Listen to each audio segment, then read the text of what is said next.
La salvación. Capítulo 1. La revelación de Dios en la historia. Bienvenidos a un nuevo video de Camino de Gracia y Fe. En este video verás cómo Dios se revela en la historia humana. Primero hay que entender el significado de revelación. Revelación significa mostrar o hacer conocer a algo a alguien. Dios se hace conocer a la humanidad en la historia para que nosotros podamos conocerlo. Los padres de la Iglesia consideran la revelación de Dios como diálogo interpersonal y progresivo de Dios con la humanidad en la historia. Los padres entendían que Dios se revela en etapas pedagógicas que culminan en Cristo. A esto se lo conoce como el concepto de la economía de la salvación. Dios se adapta al lenguaje y la capacidad humana para hablar, por eso es tan diferente el modelo que vemos de Dios en el Antiguo Testamento que al Nuevo Testamento.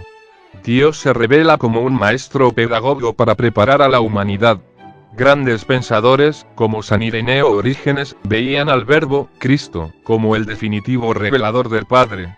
Toda la historia de la humanidad tiene una culminación en la encarnación de Dios como único Salvador.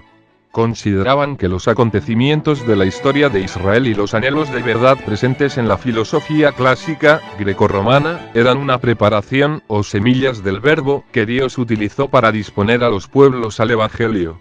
Santo Tomás de Aquino veía a la revelación de Dios en la historia como una comunicación amorosa entre Dios y la humanidad, como un acto entre marido y mujer. Veía a Cristo como la unión amorosa entre los hombres y Dios a través de su sangre para el perdón de nuestros pecados.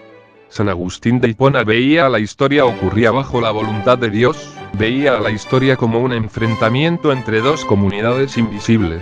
La civitas Dei, quienes viven según el espíritu y aman a Dios, y la civitas terrena, quienes viven según la carne y el egoísmo. Agustín dividió la historia de la salvación en 6 edades, analogía de los 6 días de la creación, que van desde Adán, pasando por Noé y David, hasta llegar a Cristo, quien es el centro y sentido último de la historia. Y sostenía que todas las naciones e imperios de la historia son instrumentos utilizados por Dios para mantener el orden. Para autores como Joseph Ratzinger, Benedicto XVI, el Dios de la fe no es el Dios abstracto de los filósofos, sino un Dios vivo que actúa y se compromete directamente en la historia.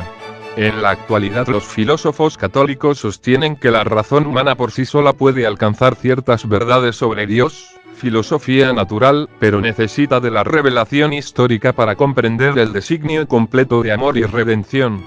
Dios revela su voluntad, pero requiere de la respuesta libre del hombre a través de la fe.